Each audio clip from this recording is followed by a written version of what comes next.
लोहरामो में बियर की दुकान पर हुई लूट की घटना का पुलिस ने किया खुलासा। खाकी को बरगलाने वाले सेल्समैन समेत बदमाशों को पुलिस ने किया गिरफ्तार। थाना कोतवाली देहात को सूचना मिली थी कि ग्राम लोहरामो स्थित बियर मॉडल शॉप के विक्रेता सत्यम जायसवाल की दुकान पर स्कॉर्पियो वाहन से 5 से 6 अज्ञात व्यक्ति द्वारा 9 अदद बियर को खरीदने के पश्चात पैसे मांगने पर आपस में गाली गलौज व मारपीट की गई और अज्ञात व्यक्तियों द्वारा दुकान से पैसे लेकर फरार हो गए।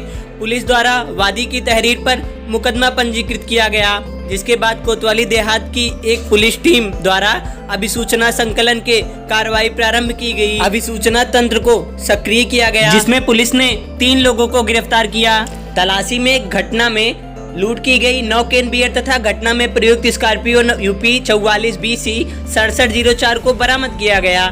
बरामदगी के आधार पर अभियोग में धारा 411 भारतीय दंड विधान की बढ़ोतरी की गई तथा शेष अभियुक्त प्रतीक पाठक व राजा पाठक की तलाशी की जा रही है।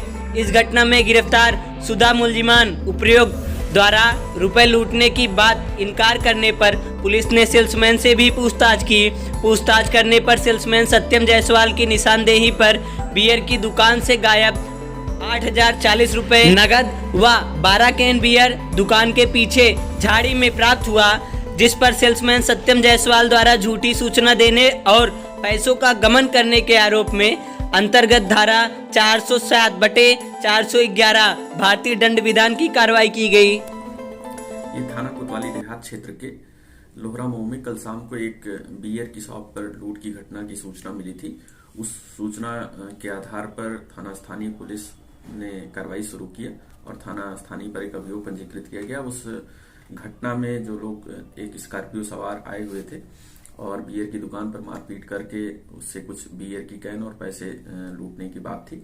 इस घटना के संदर्भ में गहराई से पूछताछ और जांच करने पर पता चला कि 4 लोग उस स्कॉर्पियो में सवार थे, जिसमें से 2 लोगों को गिरफ्तार किया गया। उनके नाम बृजकिशोर दुबे जो थाना कुड़वार राजापुर के रहने वाले हैं, दूसरा कार्तिकेय पाठक जो थाना कोतवाली नगर पयागीपुर के रहने वाले हैं। इन 2 लोगों को गिरफ्तार किया गया। घटना में प्रयुक्त स्कॉर्पियो यूपी 44 BC 6704 जो घटना में ये लोग स्कॉर्पियो से सवार होकर आए थे उसको बरामद किया गया है। जो बियर कैन लूटी गई थी उसको बरामद किया गया है। इसी पूछताछ में यह पता चला कि घटना के समय जो सेल्समैन के द्वारा बिक्री के पैसे थे वो भी बताए गए थे कि इनके द्वारा लूटे गए हैं, जबकि यह पूछताछ में और इन लोगों का अभियुक्तों को गिरफ्तार करने के बाद पूछताछ में यह पता चला। इसी आधार पर जो सेल्समैन है उसकी भी संलिप्तता और झूठी सूचना का आरोप पाया गया और उसके जो सेल्स के पैसे थे, बिक्री के पैसे थे, वो भी सेल्समैन के पास से बरामद किए गए और जो कुछ केन बढ़ाकर बताए गए थे वो भी सेल्समैन के पास से बरामद किए गए। इसी आधार पर सेल्समैन दिनेश जायसवाल, सत्यम जायसवाल, दिनेश जायसवाल को भी गिरफ्तार किया गया है और विधिक कार्रवाई सुनिश्चित करके इनको भी जेल भेजा जा रहा है।